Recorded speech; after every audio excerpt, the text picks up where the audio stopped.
So, hello legalites. Today we will be discussing the previous year paper of the preliminary exam of MP Junior Judicial Translator जो 2023 में हुआ था, उसका pre का हम paper discuss करेंगे। ये पेपर मैंने अपने टेलीग्राम चैनल पे भी डाल दिया है।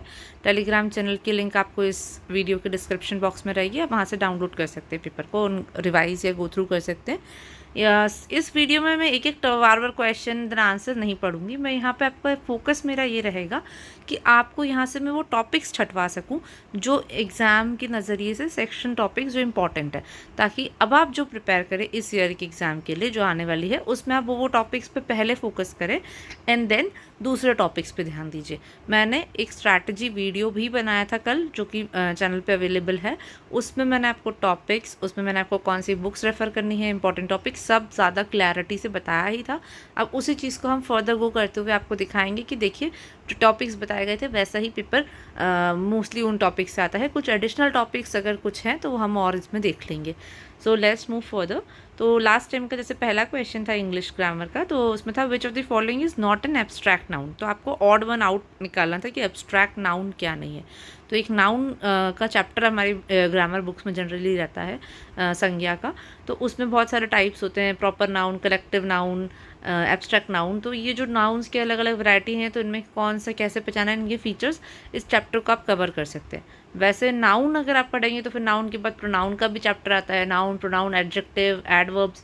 तो ये जो चैप्टर्स हैं ये आते कम ही हैं, इनका वेटेज काफ़ी कम रहता है। तो मैं ये कहूँगी कि अगर आपका बाकी के सिलेबस हो गया है, बाकी के टॉपिक्स जब कवर हो गए हैं, तो आप इन टॉपिक्स को तब कवर कीजिए, क्योंकि यहाँ से इक्का दुक्का क्वेश्चन बाई चांस आता है। और ज़रूरी भी नहीं है कि कौन से टॉपिक में से आ जाएगा। अगर आज नाउन से आ गया तो कल को प्रोनाउन, एडजेक्टिव, एडवर्ब किसी से भी आ सकता है। तो वो मेरा ये कहना रहेगा कि इन टॉपिक्स को आप बाद में एक बार गो थ्रू ज़रूर कर लीजिएगा जब आपके बाकी टॉपिक्स कवर हो जाते हैं। सो नेक्स्ट था वन हु हेट्स मैरिज। ये जैसे मैंने कल वाले वीडियो में भी बताया था कि one word substitution is very important. तो ये टॉपिक तो मिस करना ही नहीं है। एक पर्टिकुलर लिस्ट रहती है वन वर्ड सब्स्टिट्यूशन की, बुक्स में भी मिल जाती है। बुक्स जो मैंने रेफ़र करने का कल आपको जैसे बताया था वो वीडियो में आप देख सकते हैं। उन बुक्स में भी रहती हैं कुछ particular important words, exam specific भी रहते हैं। तो अगर हो पाया पॉसिबल तो इस चैनल पे मैं शेयर कर दूँगी वो वन वर्ड्स की लिस्ट, और उसको हम डिस्कस कर लेंगे। नहीं तो आप बुक से या फिर जो प्रीवियस आ चुके हैं उनको रेफ़र करेंगे तो आपको काफ़ी आइडिया लगेगा। One word substitution is an important topic, तो उसे आपको कवर करना ही है। अब 3 को देखो या क्वेश्चन नंबर 4 को देखो, तो हम करेक्ट फॉर्म ऑफ वर्ब बतानी है। 4 में हमें एडवर्ब बताना है। अब जैसे करेक्ट फॉर्म ऑफ वर्ब मैंने कल ही बताया था कि subject verb agreement is an important topic. यहाँ से हमेशा क्वेश्चंस बनते ही हैं, 2 क्वेश्चन आराम से बनते हैं, 2-3 क्वेश्चंस, कभी 1, कभी 2, कभी 3 ऐसे क्वेश्चंस बनते ही हैं। तो सब्जेक्ट वर्ब एग्रीमेंट तो हम छोड़ ही नहीं सकते, तो ये टॉपिक हमें करना ही है। एडवर्ब मैंने जैसे कहा कि नाउन, प्रोनाउन, एडजेक्टिव, एडवर्ब, ये आप जो टॉपिक्स हैं ये आप ज़रूर लास्ट में एक बार गो थ्रू कर लीजिएगा। ज़्यादा टफ नहीं रहते, लेकिन हाँ काफ़ी डीप में रहते हैं। डीप इन द सेंस लेंदी रहते हैं, ईजी बहुत रहते हैं बट लेंदी रहते हैं बुक्स में। तो शॉर्ट में आप उनको at the end of the completion of syllabus आप कवर कर सकते हैं।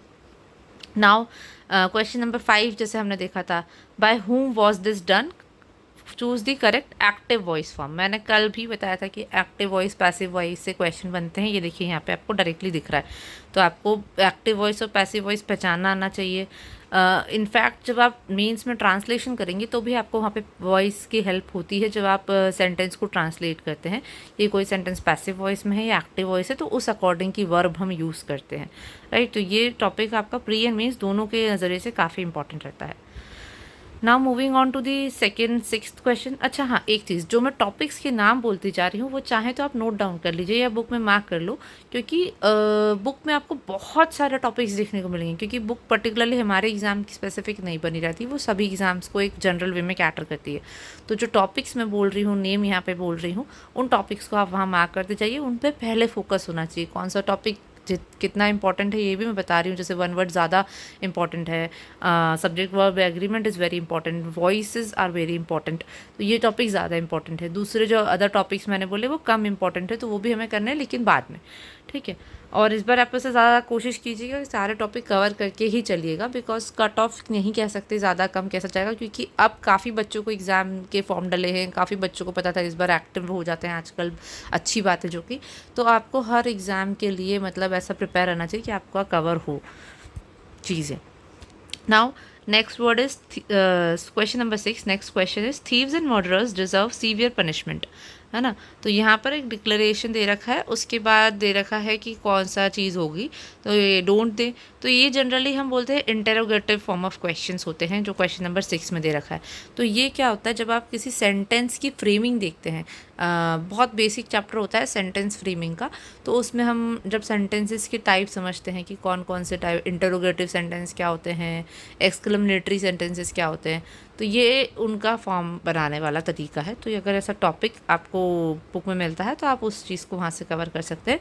यहाँ पे मैं समझा दूँ कि जब भी आप इंटरोगेटिव सेंटेंसेस बनाते हैं, तो अगर आप इंटरोगेटिव यानी जिसमें आप क्वेश्चन पूछ रहे हैं, जब डायरेक्ट सेंटेंस दे रखा है तो जो फॉर्म ऑफ दी वर्ब वहाँ यूज़ हुई है उसी का नेगेटिव फॉर्म आगे जाके लगता है, तो वो इंटरोगेटिव बन जाता है।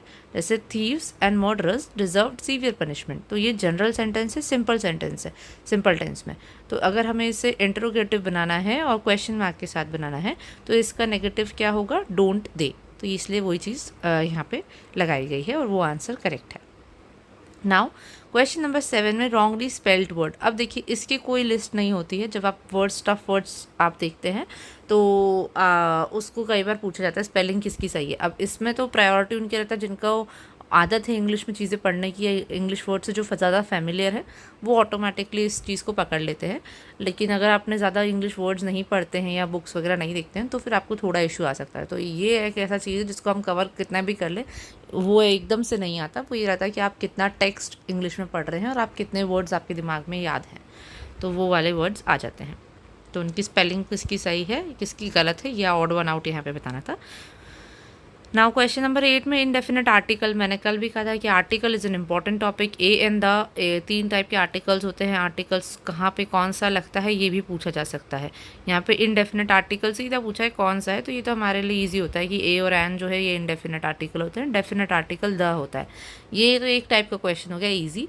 लेकिन कहाँ पर किसका यूज़ होता है ये भी क्वेश्चन आर्टिकल में आ सकते हैं। डायरेक्ट आपको एक सेंटेंस दिया जाएगा और आपको ऑप्शन देंगे कि यहाँ पे कौन सा आर्टिकल फिट बैठेगा, या फिर कोई भी आर्टिकल आएगा कि नहीं आएगा। ये देखना क्वेश्चन आपको जनरली आ ही जाता है। तो ये आर्टिकल्स वाला topic is also very important. वापस से देखिए वन वर्ड सब्सटीट्यूशन आई है 9 में, एन असेंबली ऑफ वर्शिपर्स, ये वन वर्ड सब्सटीट्यूशन है। फिर चूज़ दी करेक्टली स्पेल्ड वर्ड, ये वापस से 7th नंबर जैसे क्वेश्चन था वैसे ही हमें वहाँ पे रॉन्गली स्पेल्ड पूछा, यहाँ पे करेक्टली स्पेल्ड पूछा। फिर लीगल मैगजिम्स तो मैंने कल कहा ही था कि डायरेक्ट क्वेश्चन, मैंने क्या कहा था, सिलेबस में दे रखा है लीगल मैगजिम्स आते हैं, तो legal maxims are very important, तो वो अलग से एक टॉपिक है। एजुस्डम जेनेरिसिस का क्या मीनिंग है, इसके लिए क्या होता है, इंटरप्रिटेशन ऑफ स्टैट्यूट्स जब हम पढ़ते हैं तो वहाँ पर कई बार लीगल मैगजिम्स बहुत सारे वर्ड्स हैं जहाँ पर हम इंटरप्रिटेशन ऑफ स्टैट्यूट्स में देखते हैं। तो अगर आपके पास उसकी कोई पतली बुक है दुख की, तो उसमें भी आपको ऐसे फ्रेजेस मिल जाएंगे। नहीं तो फिर वही बात है कि अगर आप लोग चैनल पर लाइक करते हैं, सब्सक्राइब करते हैं और शेयर करते हैं और मुझे कमेंट्स मिलते हैं कि हाँ आपको उसकी नीड है, तो मैं यहाँ पे एक लिस्ट ऑफ लीगल मैगजिम्स भी लेकर आऊँगी जिसमें आपको सारे हम इंपॉर्टेंट लीगल मैगजिम्स कवर करेंगे। नाउ क्वेश्चन नंबर 12 में वही कि the frog jumped dash the pond, तो ये वाले जो टॉपिक्स हैं ये प्रिपोजिशन से आते हैं, इनटू, इन, टूवर्ड्स, इनटू।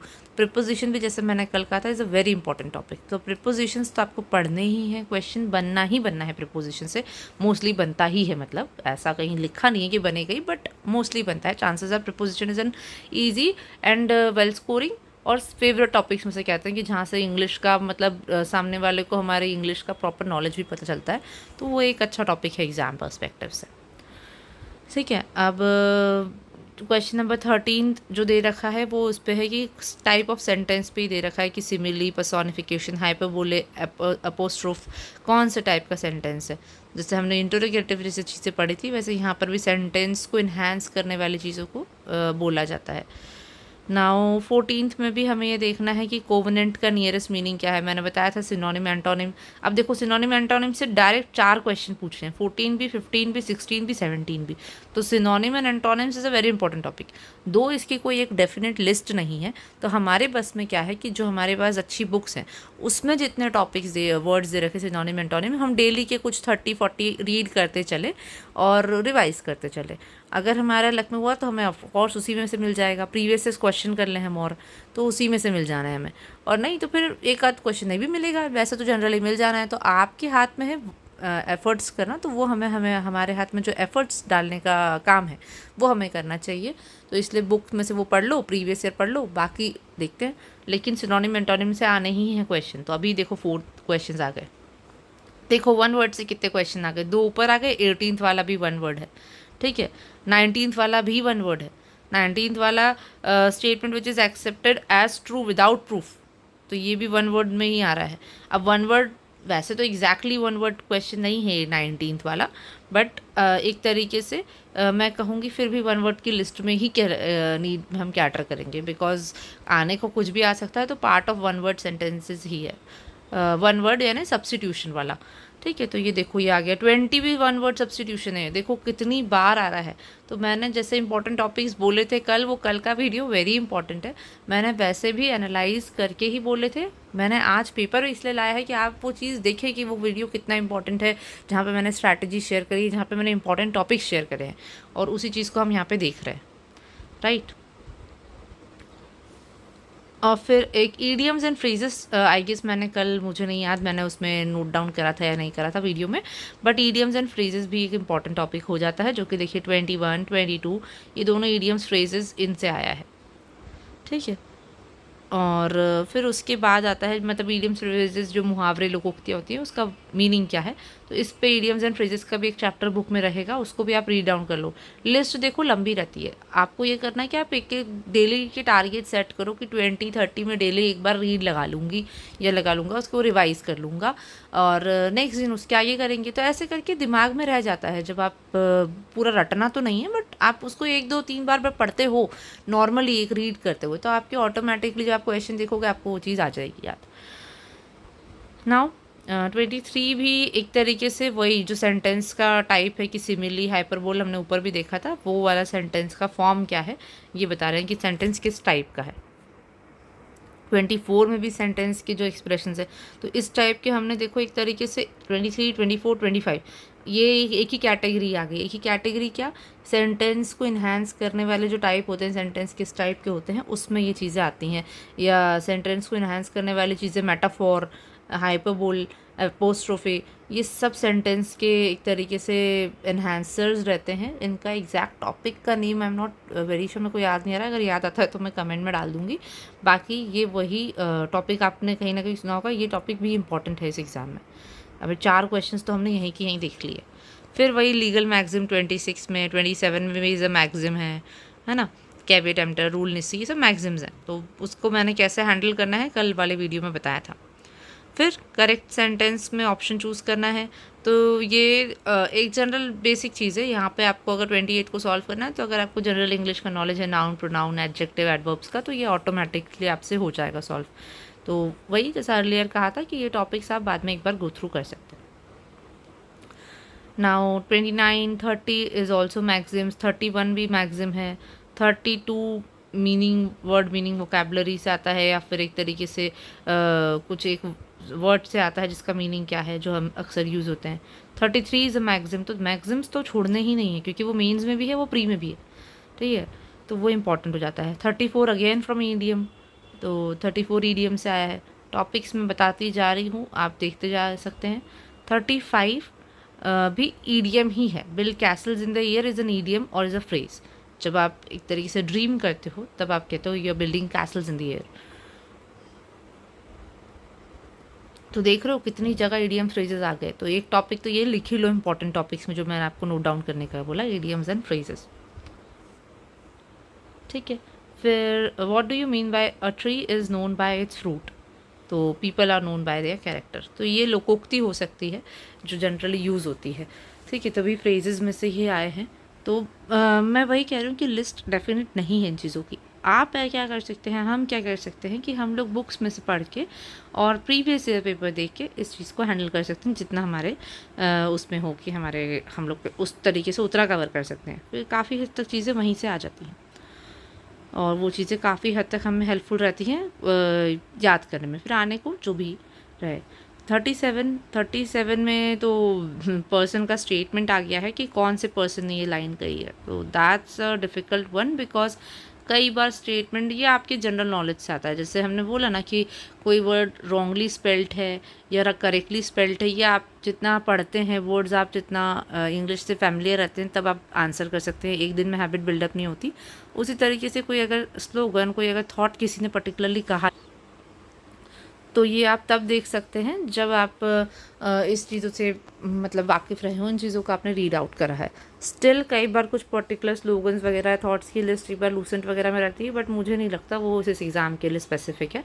वो जीके में आ सकता है, बट यहाँ पर तो नहीं ऐसा लगता। फिर जैसे 38 में भी यही है कि one who said this, Lucent में आपको ये चीज़ें एक जगह मिल जाएगा, popular slogans of some important personalities. Now 39 passive voice, फिर से voice is important in 40 legal maxims. तो देखो कितने सारे 40 में से मोस्टली क्वेश्चंस जैसा मैंने टॉपिक्स कल बताए थे, और एक इडियम एंड फ्रेजेस और ऐड कर लेना उस लिस्ट में, तो वहीं से सारी चीज़ें कवर हो गई हैं। Now moving on to Hindi व्याकरण एंड विधिक शब्दावली। तो यहाँ पर भी आपको ये देखना है, ये हिंदी व्याकरण तो देखो एमपी में नहीं आता है, मैंने जैसा बताया था आरजेएस वगैरह में, दूसरे किसी स्टेट्स में अगर हिंदी आती है तो आती है, अलग एग्ज़ाम्स में आती है, क्योंकि ये ट्रांसलेटर का एग्ज़ाम है तो यहाँ तो आएगी, ठीक है। तो इसलिए आपको जो पोर्शंस कवर करने हैं, यहाँ पे क्रिया कवर करनी है, संधि विच्छेद कवर करना है, वही अनेक शब्दों का एक शब्द कवर करना है ना। ये आप लिख लो, कल भी मैंने बताया था। ये बेसिक हिंदी वर्णमाला में कितने स्वर होते हैं, कितना ईजी क्वेश्चन है, 11 स्वर होते हैं। तो बहुत इजी क्वेश्चंस पूछे जाते हैं, बहुत टफ नहीं पूछे जाते, बट आपको बेसिक्स क्लियर होने चाहिए कि संधि विच्छेद करते कैसे हैं। एक पूछा जा सकता है संधि के प्रकार कौन कौन से होते हैं, है ना। और अनेक शब्द में एक शब्द तो मैंने बता ही दिया। अब वाक्य का करेक्शन हो सकता है 46 में, जैसे पूछा कि कौन सा वाक्य करेक्ट तरीके से लिखा है, तो हिंदी में बेसिक हिंदी का नॉलेज होना चाहिए कि वो सेंटेंस फ्रेमिंग कैसे होती है।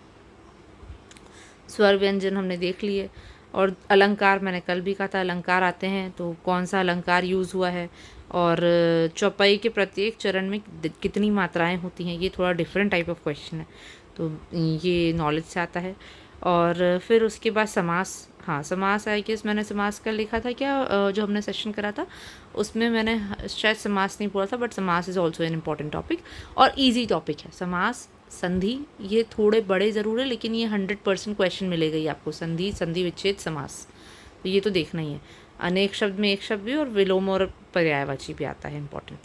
और फिर ये जो बेसिक्स चल रहे हैं ये तो चल ही रहे हैं कि हिंदी वर्णमाला में कितने स्वर हैं, वाक्य में मुख्यतः कितने अंग होते हैं, तो ये जो आते हैं ये बेसिक जो चैप्टर 1 होता है ना हिंदी की बुक्स में, वहाँ से ये कवर हो सकता है। फिर 52 अलंकार, देखो फिर से आया गया अलंकार, ये अलंकार आ जाएगा। 53 में बेसिक के कौन से चिन्ह, मैंने कल ही कहा था punctuation marks are important topic, तो मैं वही देख के बोल रही हूँ कि जो चीज़ें मैंने लास्ट वीडियो में शेयर कर चुकी हूँ वो बहुत इंपॉर्टेंट है, वो वीडियो आपको देखना चाहिए। मुझे नहीं पता आप लोगों ने कितने लोगों से शेयर करा, क्या करा, बट उस वीडियो को ज़रूर शेयर कीजिए। वो इज़ एन इम्पॉर्टेंट वीडियो जहाँ पे स्ट्रैटेजी शेयर करी गई कि how to prepare for this exam. फिर उसके बाद वापस से हम पढ़ते हैं आगे। 54, 53 53 हो गया है ना, पंक्चुएशन मार्क्स से। 54, 55 ये भी मतलब एक तरीके से वन वर्ड सब्स्टिट्यूशन दे रखा है 55, या फिर वन वर्ड सब्स्टिट्यूशन से ज़्यादा मैं कहूँगी लीगल टर्मिनोलॉजी दे रखी है 55 में, ठीक है, कि कौन सा सूचना कहलाती है। 55 is a legal terminology based question. और 56 भी हमें लीगल टर्मिनोलॉजी से बताता है। 57 भी लीगल टर्मिनोलॉजी का है। 58 दे रखा है लीगल टर्मिनोलॉजी से ही, ठीक है। तो ये सारे लीगल टर्मिनोलॉजी से आ रहे हैं। स्वप्रेरणा, अतिच्छादी, सब कुछ लीगल टर्मिनोलॉजी से आ रहा है, ठीक है। अब 62 पे डायरेक्टली आते हैं, ये संधि से आ रहा है, जैसा ऊपर मैंने बताया था, संधि इज़ एन इम्पॉर्टेंट टॉपिक, ठीक है। 63 में वापस से संज्ञा आ गया। जब आप इंग्लिश में नाउन पढ़ेंगे तो 63 में आप जैसे संज्ञा हिंदी में भी पूछ लिया है, तो संज्ञा का टॉपिक हिंदी में भी आ सकता है। मुहावरे, लोकोक्तियाँ करने ही करने हैं, लीगल टर्मिनोलॉजी करनी ही करनी है। लीगल टर्मिनोलॉजी में देखिए बहुत ज़्यादा टफ नहीं पूछा है, चीज़ें इजी पूछी हैं, जैसे न्यायाधीश के आशय क्या है, आनुषांगिक अनुतोष से क्या मतलब है। तो जब आप स्पेसिफिक रिलीफ एक्ट पढ़ते हैं या फिर आप एक तरीके से सीपीसी पढ़ते हैं तो ये वर्ड काफ़ी यूज़ होता है, अनुषंगिक अनुतोष, तो वहाँ आपको वर्ड दिख जाएगा। न्यायाधीश भी हमने देखा है कई जगह यूज़ होता है वर्ड। तो बेसिक जब आपने अगर अपने बेयरएक्स पढ़े हैं, तो मैंने जैसा कल स्ट्रैटेजी में कहा था वर्ड्स को छांटने का तरीका, वैसे आपको यहाँ पे हेल्प हो सकती है। तो हिंदी में ये देखना है कि हिंदी में मोस्टली जो आए हैं वो लीगल टर्मिनोलॉजी आई है, जो कि आपको प्री मेंस दोनों में इंपॉर्टेंट लगेगी। और दूसरा संधि, संधि विच्छेद, संज्ञा और एक वन वर्ड सब्सटीट्यूशन आया है। So now coming to the computer section. अब कंप्यूटर नॉलेज में क्या है, जैसा कि हमने देखा 71 तो open source of operating system, और ऑपरेटिंग सिस्टम पे सीधा क्वेश्चन आता ही है। Topic operating system is an important topic. Types of operating system आते हैं, एक लिस्ट आती है।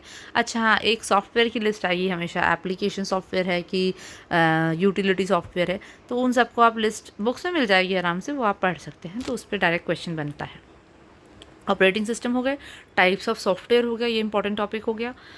शॉर्टकट्स देखो 72 में शॉर्टकट जो दे रखा है वो आपको याद होने चाहिए, बुक्स में आराम से मिल जाएगा। प्रीवियस क्वेश्चंस में भी आए हैं, वो भी देखने हैं, और बुक्स के एडिशनल भी देखने हैं। प्रीवियस क्वेश्चन और बुक्स के। देन 73 में आता है कैलकुलेटिंग एंड कंपेयरिंग के लिए कौन सा पार्ट यूज़ होता है। तो एक तरीके से अरिथमेटिकल लॉजिकल यूनिट यानी ALU यूज़ होता है। तो ये हम कहाँ से देखते हैं, जब हम CPU का अंदर के बेसिक स्ट्रक्चर देखते हैं। तो CPU के 3 पार्ट्स होते हैं, CPU होता है, कंट्रोल यूनिट होता है, उसमें ALU होता है। तो ये चीज़ें जो है हमें देखने हैं।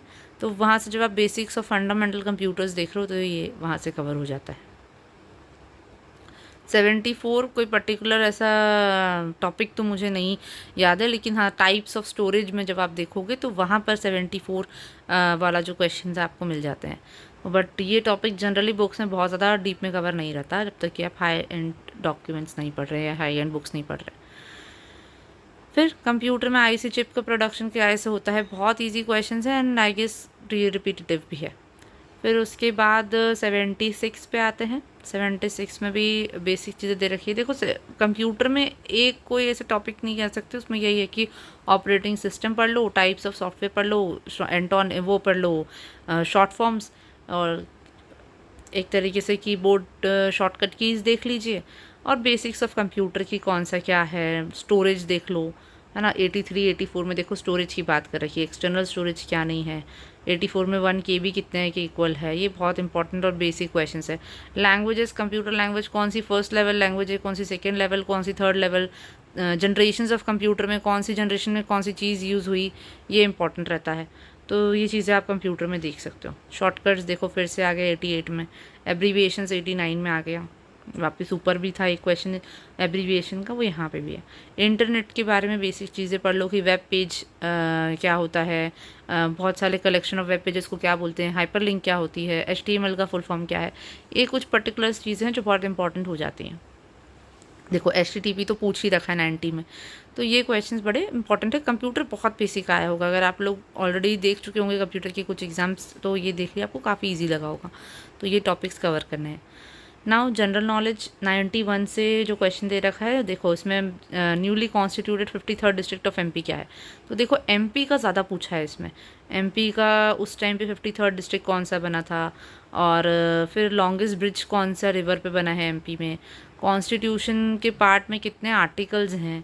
मैंने कल जैसे बताया था कि इंडियन पॉलिटी इंपॉर्टेंट पोर्शन रहता है यहाँ पे GK का, तो वो देखना है हमें। MP का ज़्यादा पूछा गया है, तो ज़रूरी नहीं है कि इस बार भी MP का ही पूछे, थोड़ा नेशनल लेवल पे भी ध्यान रखिए, बट हाँ MP का एग्ज़ाम है तो थोड़ा MP का GK आपको ज़्यादा फोकस करना चाहिए। बाबर और लोधी डायनेस्टी के बीच में फर्स्ट पानीपत बैटल कब हुआ था, कौन से ईयर में हुआ था, तो थोड़ा एक तरीके से याद होना चाहिए पर्टिकुलर ईयर, ठीक है। MP के फर्स्ट चीफ जस्टिस कौन थे after it's establishment, doctor Bhimrao Ambedkar का बर्थ प्लेस क्या है, ये भी देखिए MP की पर्सनालिटी है, तो उनका MP से ही GK दिया जनरली। देन एक तरीके से which of the following city was the capital of Maratha rural Shivaji, फिर कौन सी बुक के राइटर कौन है, तो ये चीज़ें बहुत पूछी गई थी, है ना। और इंटरनेशनल बुकर प्राइज़ जो था, तो फर्स्ट एंड लास्ट वन वाले की भी एक लिस्ट लूसेंट में रहती है। लूसेंट का जो मिसलिनियस पार्ट होता है ना उसमें, तो पर फिर भी मैं कहूँगी सिर्फ MP का ज़्यादा फोकस इसमें लास्ट टाइम रखा गया था, तो वो पोर्शन और कुछ राइटर वगैरह के नाम एंड एसोसिएटेड पर्सनालिटी किससे एसोसिएटेड है, कहाँ से हैं, ये चीज़ें। एंड लास्ट 99 में भी पर्सनालिटी पे है, एंड 100 में दे रखा है first IIT campus outside India will come up in, ये थोड़ा और मतलब एक तरीके से इंटरनेशनल लेवल पे क्वेश्चन आ गया, तो वो क्वेश्चन भी आ गया, तो एक ही आया इंटरनेशनल लेवल का, राइट। तो ये चीज़ें हमने देखी यहाँ पे। अब ये क्या थी, ये जो थे एक आंसर की दे रखी थी उन्होंने साथ में, इसके बेसिस पे ऑब्जेक्शन बुला के फाइनल रिजल्ट निकाला होगा, कुछ चेंज करे होंगे ऑप्शंस में। तो यहाँ पे हमारा मेन एम ये था कि हमें टॉपिक्स जो है इम्पॉर्टेंट वो पता हो और जो हमारे एग्ज़ाम के पर्पज़ से इम्पॉर्टेंट है। तो मैंने आई गेस कवर करा, होप ये वीडियो आपको अच्छा लगे। एंड कुछ भी क्यूरीज़ या कोई सजेशंस या कोई ऐसे पर्टिकुलर टॉपिक्स जिसमें आप वीडियो चाहते हैं तो कमेंट ज़रूर कीजिए। वीडियो को शेयर ज़रूर करा करो, क्योंकि क्या है, ज़्यादा स्टूडेंट्स जब एंगेज होंगे, ज़्यादा कुछ उनके रिस्पॉन्सेज होंगे तो उस पर एक्ट करने में, उसमें और वीडियोस प्रिपेयर करने में, एफर्ट डालने में अच्छा लगता है कि हाँ चलो हम लोग जो काम कर रहे हैं तो उसमें किसी को वो चीज़ें हेल्पफुल लग रही हैं, वो चीज़ें अच्छी लग रही हैं। तो do like, share, subscribe and comment your suggestions and compliments in the comment box below. That's all for today. I hope you like this video. Paper को मैं फिर कह रही हूँ, आप टेलीग्राम चैनल से डाउनलोड कर सकते हो। ऑलरेडी अगर आप देख चुके हैं तो वेल एंड गुड, टॉपिक्स मैंने बता दिए हैं। एक स्ट्रैटेजी वीडियो जो डाला था वो मैं फिर कहूँगी कि वो आपको देखना चाहिए। That's a good video I guess, तो वो आपको काफ़ी हेल्प करेगा। तो that's all for today. Thank you. Do like, share and subscribe. Thank you.